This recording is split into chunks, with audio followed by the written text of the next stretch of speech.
And I realize now, as I looked back at my life and others, that idea of intentionally choosing projects was actually how you manufacture serendipity. Funny enough, when you decide to tackle a project, that's the way that successful people today oftentimes create these inflection points in their lives. Let's go.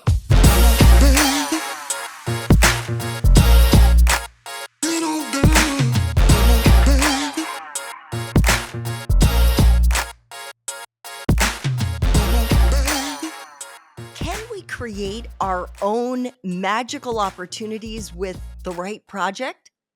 My next guest says the answer is yes. And in just a few minutes, he's going to break down that winning formula for all of us. Welcome back to another episode of This Magic Life. I'm your host, Andrea Koppel. But before we get into today's conversation, if you are watching this episode on YouTube, make sure to subscribe. And if you prefer to get your podcasts on the go, make sure to subscribe wherever you like to listen. All of the details and the links are in the show's description. And I would love to hear what resonates with you from today's conversation. Make sure to drop a comment. And of course, I'm always going to want to hear about your experiences with serendipity and magic. Now, today's guest, Eric Koester, is a serial entrepreneur. He's an investor and he's an author. He's also an adjunct professor at Georgetown University, and he's the founder of Manuscripts, one of the fastest growing private education companies in the US, with a mission to create 10,000 new authors in 10 years. Eric's own story of career success is a case study in practicing what he preaches, which has led him on some amazing serendipitous adventures, which we are going to get into in just a minute. Eric, welcome to This Magic Life. Thank you for having me. And, your check's in the mail for such a kind introduction. I appreciate the nice things you said. So thank you so much. And I'm excited. It should be a fun conversation for sure. I would love, Eric, if you could share maybe a pivotal moment earlier in your journey, which in hindsight, maybe even at the time, you realize was a serendipitous experience, maybe a lucky break that changed in some way what you thought you would be doing in your career. I'll take you back to kind of one of those interesting experiences for me that really kind of was formulative when I was really in my 20s. And I was in my 20s. I'd really kind of like done, I would say, a very traditional path. I'd gotten to college. I'd gone to work in finance. I'd gone to law school and started as a, corporate attorney. And I kind of found myself at this point along the way where I was sort of like kind of feeling a little bit stuck. And the truth of the matter was I kind of looked out at my path and I didn't see any inflection points on the horizon. Right? I saw a steady Eddie path. I was working a lot of hours. I was working with high profile people. I was working on mergers and acquisitions and all this, arguably interesting stuff, but it felt like it was like a long path of the same thing over and over again. And I had these pictures, these partners who I'd met and seen they were fascinating and really neat people, but it just felt like it was going to be a long slog for me to go onto that one. And I was honestly looking for something that would kind of lead me into another direction and path. And so funny enough, for me, my journey really took this interesting point when I was speaking at a conference. I was speaking at a conference, kind of on legally related things, but it was sort of a weird conference. It was a conference on sustainability and plastics, right? So it's a very, very esoteric niche place behind it. It was not like this thing that was like obvious of what it was, but I was doing this conference, I was speaking, and my moment happened when I was on stage. I kind of gave this talk, and afterwards a woman came up to me and said, "Hey, I thought what you said was really interesting." And I was like, "Well, I don't know what I said, but like, okay." Her name was Allison, and she said, "Have you ever thought about writing a book?" And I was like, "Whoa, not. I mean, kind of interesting, but never really super thought about it." She's like, "I think you should. Here's my card. Come talk to me. And I'd love to sort of spend more time." And so I went back and actually, thought about it a little bit. And I was busy. I didn't have time in my calendar. But this moment for me was kind of this like I felt like maybe there's something here. I've been thinking about, should I switch jobs? Should I go try to do something else? Like, what should I do early in my legal career? And this sort of moment came. I talked to Allison, and that moment of really exploring, like, maybe there's a project here, was it. And it didn't happen overnight. I mean, it was one of those things I had to put together a proposal and share things and put all this stuff together. But over the course of a few months, I sort of dived into this project and really went after it. A lot of nights, a lot of weekends. About a year later, the book came out, and it was that moment of the book coming out and everything that happened that really sort of transformed a lot of things. So it's funny how that kind of moment of deciding to do a project led me to this inflection point. So I sort of in that moment learned a bunch of things, but one of them is that there really are ways you can potentially manufacture those inflection points or those moments by thinking differently about the work and the actions that you do. So elaborate on that. You mentioned early on this idea of projects, and I wrote this book recently called Super Mentors that came out, and it was really a neat experience to really research the power of projects. And what I found in it is that interesting people who are successful, people who have these things, they tend to be people who are very thoughtful about picking substantive projects, things that are meaningful or meaty. And it's not just any project, right? It's not like cleaning your backyard, or it's not like, writing a paper. Typically, these are meaty, substantive projects. And so for me, that project was really writing a book. And the project was important because really there was a couple key features of that project. Number one, it was a collaborative project. I had to meet other people, interview other people, talk to other people. So I had this collaborative opportunity to build my network. And I met all these really interesting people from the project itself. Number two, it was something that was aligned to where I wanted to go. So it was a book about entrepreneurship, about starting companies. And my goal was to be an entrepreneur. I was working with entrepreneurs as a startup attorney, but I wanted to be one myself. So it was something that aligned to my passions, things I was interested in. It was also substantive, right? It wasn't just something I could do in a weekend. It took me a full year of work and revisions and process behind it. And lastly, it was something that I could really share with other people. I could show in that way. So those were the things that were about it. And I realize now, as I looked back at my life and others, that idea of intentionally choosing projects was actually how you manufacture serendipity. Funny enough, when you decide to tackle a project, that's the way that successful people today oftentimes create these inflection points in their lives, by picking a project, making something from that project, and then really, oftentimes that's how we manufacture our own inflection points. So, how did writing that book on entrepreneurship change the direction of your career? Yeah, I'll tell it with a story that illustrates it, and I can talk about more of the underpinnings of it. But the best example I can give you of what happened was it changed people's perception of me. So it changed the way people perceived me. And oftentimes we think a lot about, like, who we are and what we need to do. But the reality is so much of our life depends on people's perceptions of us. What do they think of us and how do they view us? And so the example I'll give you is actually of a guy who became a really good friend of mine named Kabir Shahani. I actually was the officiant at his wedding, so that was what it was. But before this project, I had met Kabir at a networking event. Now, Kabir Shahani was a rising, successful entrepreneur in the Seattle ecosystem. He'd been recognized and known. So I met him at an event. And after that event, I was an attorney, and I just kind of was trying to find my way and meet people. I reached out to Kabir after meeting him and sent him a LinkedIn connection request and said, "Hey, really nice to meet you. I'd love to stay in contact." And he blocked my request. I know this because I figured it out later. He blocked it. And I was like, oh my gosh, like, that's harsh. And he, we talked later about the way he's like, "I don't remember, but I just get all these people who reach out to me who like want something from me. And so I thought that's what you were." And that's what happened. Now, again, that's an interesting moment to happen, because if you fast forward then about 6 months later, the book is published, life starts to change for me. Kabir, when I gave him a copy of the book, the next month hired me to be his startup attorney, then recruited me to leave and join as the company's chief operating officer, and eventually kind of became part of his life and his journey as an entrepreneur. So the interesting thing that happened was the perception of me changed. No longer was I just another attorney, just out for something.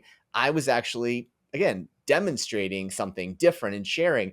I had a different way. So really what changed with these projects oftentimes is your credibility perception changes. People perceived me differently, and that's the power of a project. You don't necessarily need to stick around a job for 100 years or whatever it is. You want to have something that you can demonstrate. For me, that was the book. It was this powerful project that suddenly changed the way people that blocked me on LinkedIn, the next thing you know, recruit me to join their company and ultimately become part of their journey. So that's what a project does. It really changes the perceptions that people have of you if done right and if done systematically. Eric, could you speak to the role, if any, of your intuition? Has it shown up for you as a little voice in your head or a big booming voice, or has it been non-existent in terms of those pivotal moments in your life? Yeah, it's funny. My wife likes to describe me, and she says the following: that I'm often wrong, but I'm never in doubt. And so, what I would say is that what I've learned is to um, trust myself oftentimes. And so, whether you call it intuition or your gut or your experience or whatever it is, I really believe at my core that one of the things that has helped me a lot in my career is being decisive in terms of making decisions and making action. Again, trusting that kind of intuition, but also being able to be sort of flexible.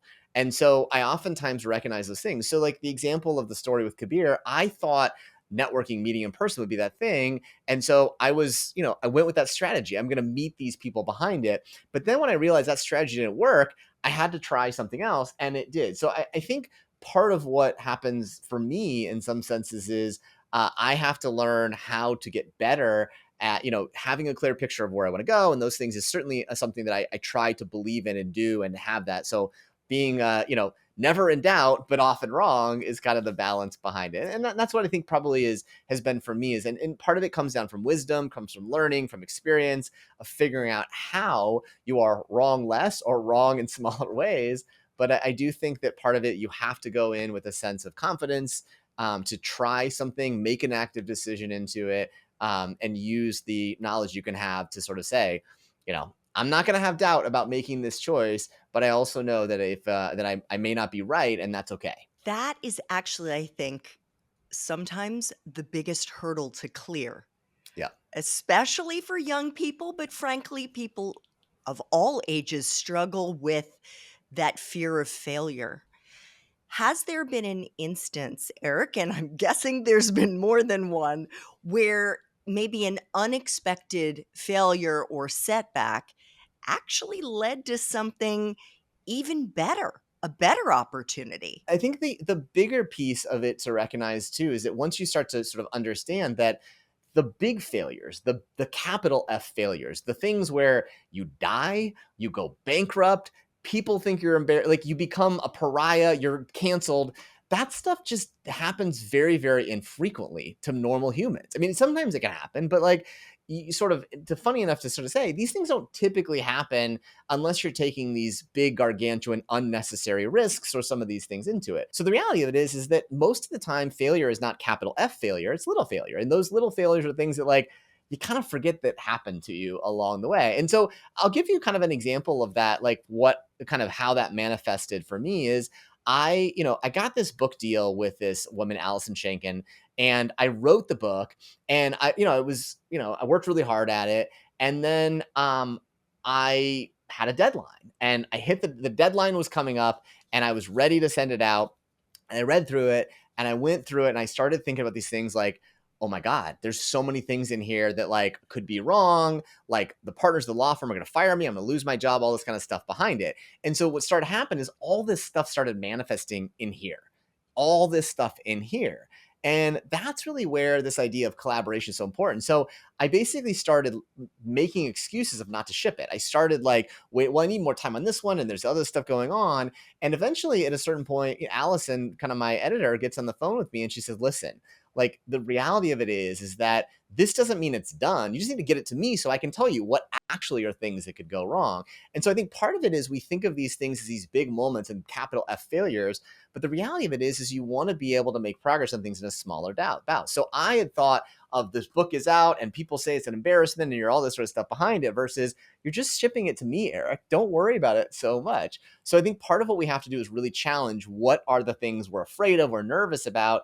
And really, rather than thinking of something in this macro sense, break it into smaller milestones along the way. The best way to make progress is iteratively. So iteratively make progress rather than this idea of I'm going to do all this stuff and then have it complete. And so that's what I say. I think fear of failure is what many times people get stuck on. But really what it is, it's the imagination of failure, that what we think could happen behind it versus the reality of it. So that's what I think stops people more so than anything else. And again, I know it's a little bit of a different question than you asked, but I think once you come to grips with the fact that most of the time, failure isn't big capital F failure, it's micro failure, lowercase, your whole world changes and unlocks. Here, I thought I had it upside down, is that book that you alluded to, Super Mentors, The Ordinary Person's Guide to Asking Extraordinary People for Help. But as you've written in the book, Eric, not everyone needs a mentor. You believe that a mentor should serve a very specific purpose. So mentor is a term that has been really bastardized in a lot of senses, and I think it's interesting to understand that most people don't have mentors today. Most people, when ask if you have a mentor, less than a third of people will say they have a mentor. And the problem with that is like that's a real shame, and it's even worse when you look by gender. Women believe they have a mentor less than men do. Individuals who are from underrepresented backgrounds, people of color, like there's all these things of where that goes down and down and down, and it's a problem, right? It's a problem because we all would tell you, almost 80% of people say having a mentor is critical in life success. So we've got this disconnect here, right? Less than a third of us have a mentor, and it gets worse if you don't come from certain backgrounds. But most of us believe, the vast majority of us believe it's important behind it. So it creates this really challenging thing behind it. And the reason I think it's a problem is because we've messed up what mentoring is. Mentoring is not a person, mentoring is an action. And it really is something that I think gets troubling where we realize like, oh gosh, like I need to go to this person like on Facebook and check in our status. Like, are we mentor and mentee? Are we going steady in this one behind it? And so the reality of it is like that's what screwed it up. Everyone sort of now, for the most part, believes a mentor is a person, and they don't recognize that mentoring is a verb. It's an action. It's a way of providing support and help. So that's the first thing is that I will tell you, I have probably 8 to 9 mentors in my life, people that I would sort of say are real key super mentor figures in my life. And yet none of them have we ever had the define the relationship conversation saying, hey, am I going to be a mentee to you? And are you my mentor? Like that's not how it works. We engage in relationships together where they are helping me. And that's what it is. But you want to come up with ways to create relationships that provide mentoring. That's the disconnect, the difference that I often see. So, how can finding or identifying the right project, you mentioned writing a book, create more opportunities in our life? And what advice can you offer our audience to help them figure out what the right project is for them? Change in our lives can feel so big. It can feel so massive. I want to switch industries.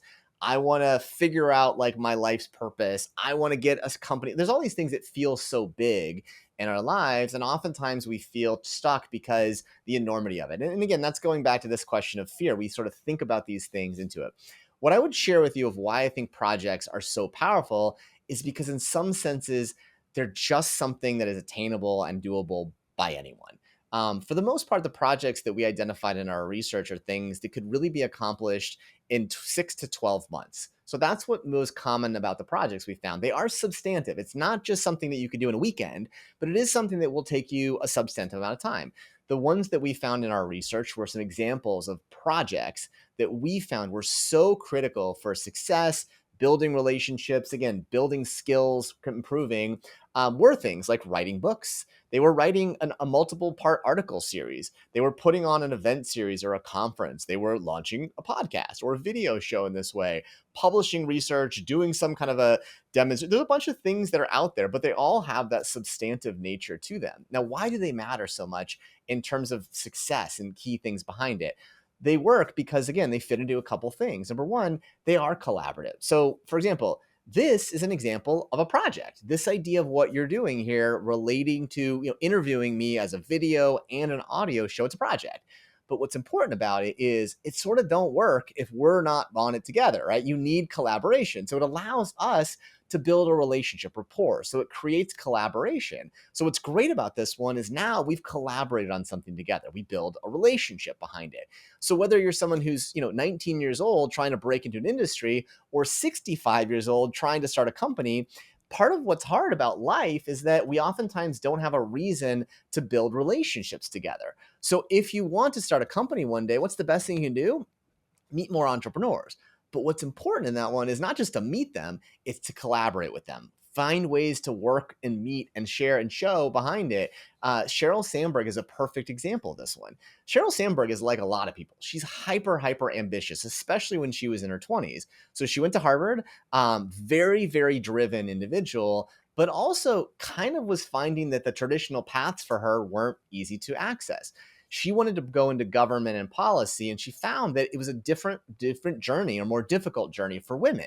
And so what did Cheryl do? Well, she didn't go out and keep pounding the pavement trying to get hired as a job. Instead, she created a student club. The student club at Harvard was really for individuals who also wanted to break into government or break into public policy, and they were primarily women. Now, here's where it got interesting for her. She built this club together, but rather than saying, "Hey, will you hire me?" she said, "Hey, you smart, fascinating, interesting people, come and talk to this group." What did she do? A project. Then she invited collaboration. Then, when she was executing that one, she met these fascinating people, and now they saw her differently because they'd collaborated with her. And then, when it came time for opportunities, a guy named Larry Summers, who just happened to be someone who was well-known economist, a professor at Harvard, said, "Cheryl, this woman's interesting. I collaborated with her by speaking at her club. I should hire her as my TA. And then, oh, I just got appointed to be the head of the World Bank. I'm going to bring her with me to work with me. I'm going to bring her in at the Treasury Department."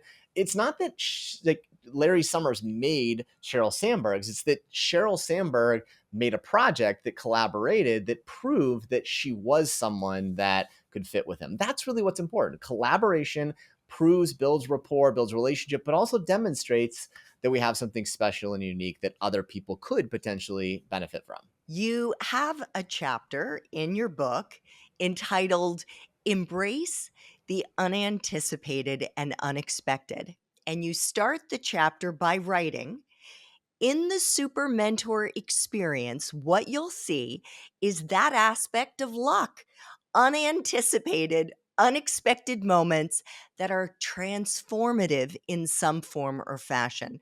I was hoping you could elaborate on that and talk about if creating the right project or reaching out to potential mentors or working with a super mentor, if you found that that was really a theme in terms of increasing their luck surface area. Did it put them in effect at the right place at the right time?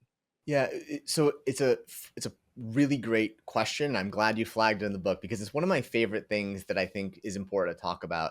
I think what a lot of times people believe their journey is like is that if they have the right map, they will be able to get to where they need to go. And so many times we have this vision that success is there's this map and I got to find the path and I'll be on that one. And what I always have learned and what I've seen time and time again from countless successful people, Jeff Morris Jr., Sheryl Sandberg, is they don't live their life with a map. They live it with a compass. And that's the real difference in this process to understand is that the reality of it is you have to have a direction you're going, where that is, but you also have to be able to remember that life will throw you either opportunities or obstacles. And the key thing behind it is how do you deal with those that create that opportunity surface area? So what's important to know in this is that many times we think of, relationships, we think of things in a very transactional sense. So oftentimes what happens is when people reach out to me, they'll say, "Hey, I need a job. Will you hire me?" And it's very transactional. That's really a hard thing to do. And so the outcomes that you get are binary. It's yes or no. And so if I don't have a job, like you don't know. And so we build no relationship behind it. That's what's hard about oftentimes that binary nature of it. Instead, what oftentimes happens is if you can build a way to collaborate, you wind up creating ways for them to perceive you differently. So I'll give you a quick example and a story of that one that also I talk about a guy named Matt Bussell. So Matt was a student of mine at Georgetown.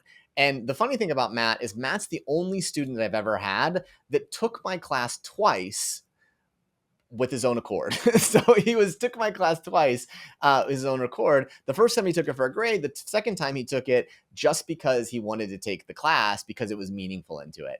And what was neat about Matt was someone in his life who found himself on a path, but realized along the way that it wasn't where he wanted to go. And remember, this idea, as you rightly said, is sometimes we can be so fixated on this outcome, this goal, that we miss the opportunities. We miss these things that could be lucky in that way. So for Matt, he was on the path. He'd had a job opportunity to go back to Oliver Wyman, which is a very well-known consulting company, but he just didn't want to do that one. He wanted to start his own company. And so Matt took my class a second time because the first time he realized, like, I didn't really know what I was doing. I was trying to start a company, and I realized now I don't want to start a company. I need a project. So Matt took my class. And in this class that I taught at Georgetown, I had Matt write a book. So I learned if I want to take ambitious people and help them, I would give them a project. And so Matt's project to write was to write a book, not to start a company. The first time he went through, he was trying to start a company. The second time was to start a project so that he could create more opportunities, that gap in the middle of it. Now, here's what's funny that happened.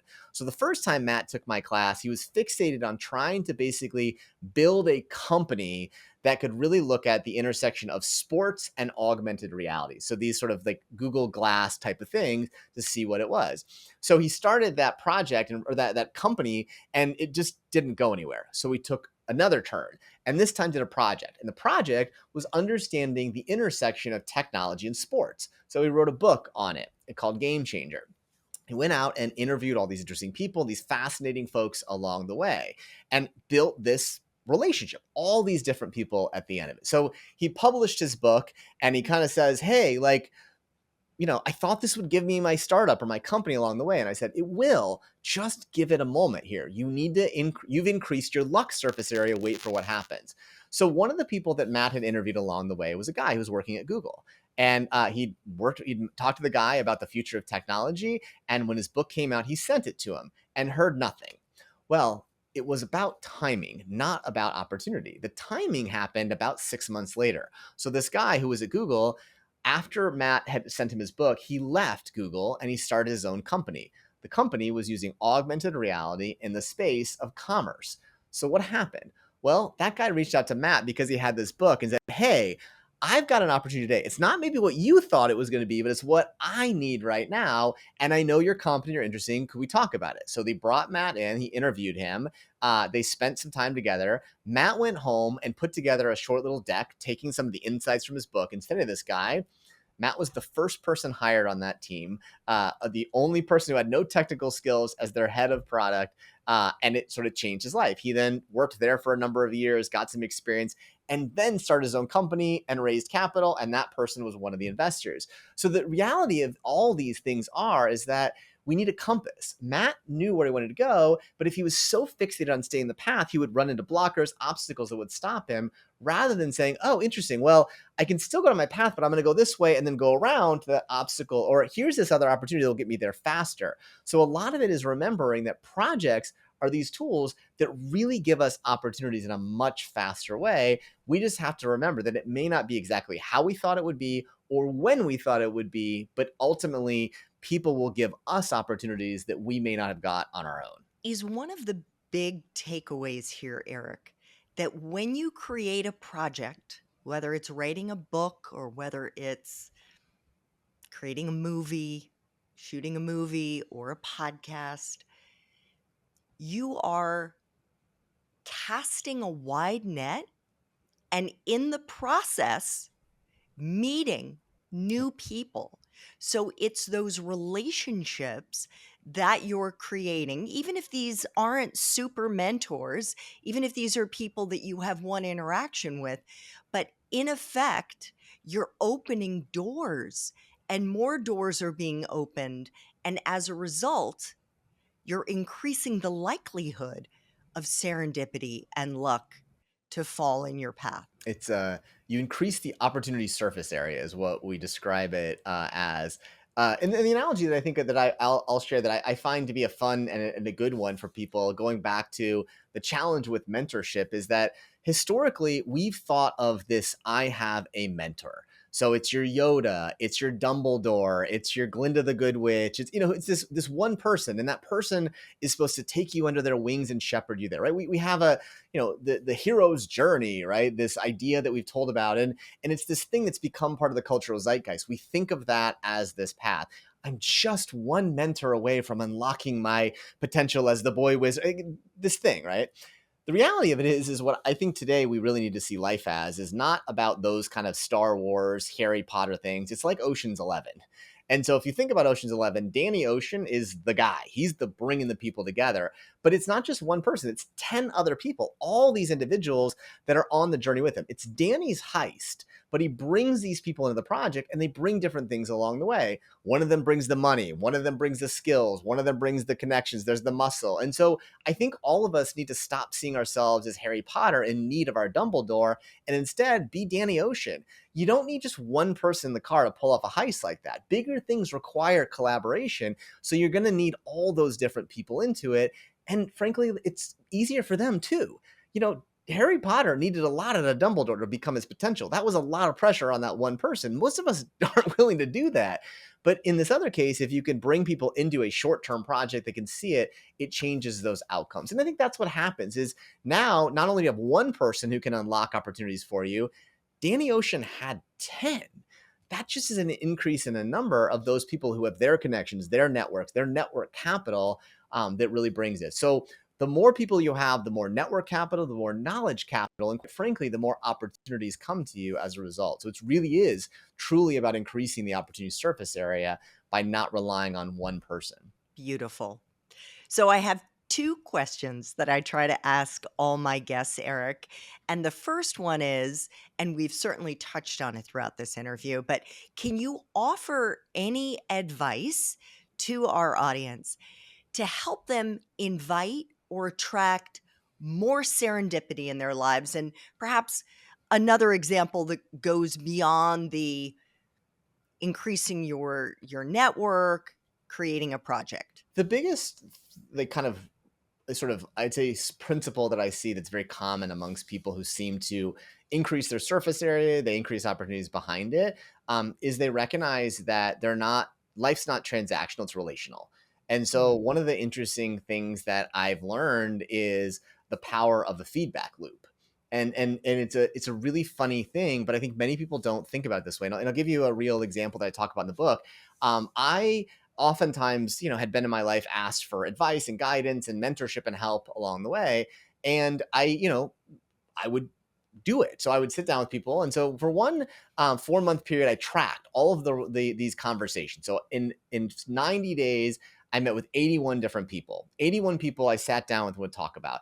And in each case, I wound up giving them some kind of a challenge, a charge, a do, whatever they needed to go do, and said, hey, tell me how this works. Go do this thing and then come back and let's talk more about it. And what was amazing and really, really disheartening was of those 81 people, 0 of them came back to me in the next 6 months to update me. It's crazy. Zero. One of them came back a year later and shared it. But I think part of what was challenging about that for me as a person is like, oh my gosh, like it would have been so simple for any of them to come back with an email, whatever it is, something in that way, and they didn't. And I don't blame the people behind it, but I think part of it is because many times when we kind of collaborate or we approach someone, we just do it and we have the moment, but then we don't really share like the next piece of it, what happened, what it was behind it. And so I think the difference between those 81 people and the story I told about Matt Bussell was that he interviewed this person for his book, then he sent them the book. And that follow up of your content was valuable, your time was valuable, it changed the perception. And so if I were to give anyone any one piece of advice to sort of better maximize their relationships, those things behind it, is remember that the most important thing is a feedback loop to tell people like, hey, I love talking to you. It was really helpful. I took this one thing from it. That's it. Or then, update them when you graduate or update them when you get a new job or whatever it is. But that simple act of feedback loops is key. And the reason why it's key is because not only is it about getting more opportunities, but remembering that the opportunities may not be available when you wanted it. So you sat down with that person hoping they'd offer you a job or this opportunity, but they may not have it, or they may not have seen the right thing, or they may not have known the right piece of it. But that opportunity may be available in 3 months, 6 months, 9 months, 10 years. And if you remain in that sort of top of mind standpoint, they'll think of you. So that's the biggest thing I would say is thinking about that way to, whenever you have a good interaction, have the best interaction you can, but feedback loops. Hey, this is really helpful. I used this. I saw this. This really benefited me. Yeah, that is great advice. I would say personally, just in the young people that I've mentored as interns over the years, and I've probably had 60 students who've fallen into that category just since I started podcasting. That's not including when I was in the corporate world or nonprofit world. I can count on one hand the number of students who actually wrote me a thank you note. And as a result, those 5 people, they're in my You'll never mind. If forget them. I will never forget them, and when they come back to me, as I have a hunch some of them will, and I've heard from students since they've left, I am more inclined Yeah. to wanna do something to help them further. I think it's part of the reason why, to come back to the thesis around projects, is so important. So one of the things I didn't talk about, but I think is important to know in picking a project, is you pick projects that are finishable. So that's why people will say, well, I'm thinking about starting a blog. And I will tell you, do not start a blog. Why? Because a blog is never finishable. It's something that goes on in perpetuity. If you stop posting on it, you have failed. Instead, start an article series. I'm going to do a 10-part article series because you can finish it. You can be done. And so the interesting thing about the finality of projects is you finish it and then you can say, hey, here's the finished product. Here's the outcome of this thing that you were involved in one way or another. So a big part about project selection is make projects that are finishable. So there's a natural feedback loop that's built into most projects if done right. And that's what really happens is, like, if you do this the right way, you have a great experience and there's a natural finishing. The book is published, the article series goes live, the podcast is released. And so that's why projects are so powerful, because they're natural finish. Internships are a little different, right? You finish an internship, but it's not really like there's something that you have to show for it in many cases.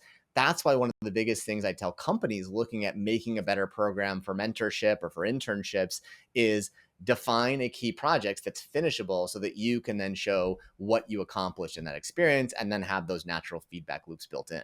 So, Eric, looking in the rearview mirror, because oftentimes it's a lot easier to see where the dots connect when you are a few years down the road. What do you think has been the secret to the luck, to the serendipity, what I like to call magic, that you've experienced thus far in your career? It probably goes back to the way my wife describes me as often wrong, but never in doubt. And so I think I really believe, for a lot of us, you can't lose if you don't quit.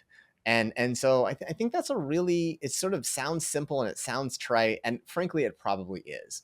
But I think a lot of these things are really looking at life from a standpoint of, like, if you design things that are finishable, then in some senses you can. You will finish, not quit. So starting things that you can finish goes a long way. And I think I look back at that in that way.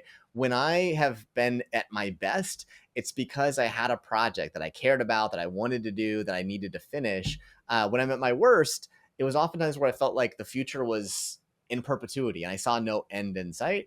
And so many times I think just look at your life as a series of vignettes, of pieces, small things that you can do, whether it's something that you can do for a month, for 6 months, a year. But oftentimes life will throw those things to you. You can do a 1-year program, or you can do a 6-month thing, or you can do whatever that may be.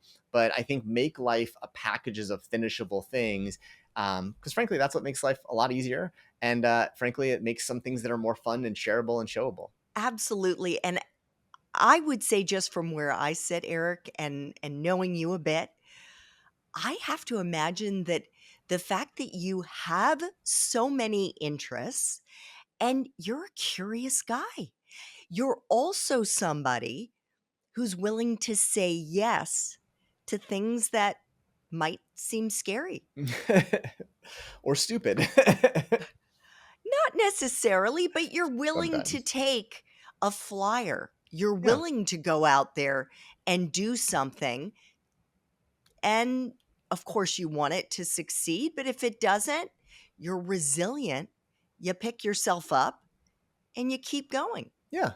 Yeah. And other ideas to help you become more magical and to have more adventures in your life, check out Eric's book, Super Mentors. The link will be in the show's description. Eric, thank you so much for coming on. And I want to wish you and your daughters and wife many, many more magical moments to come.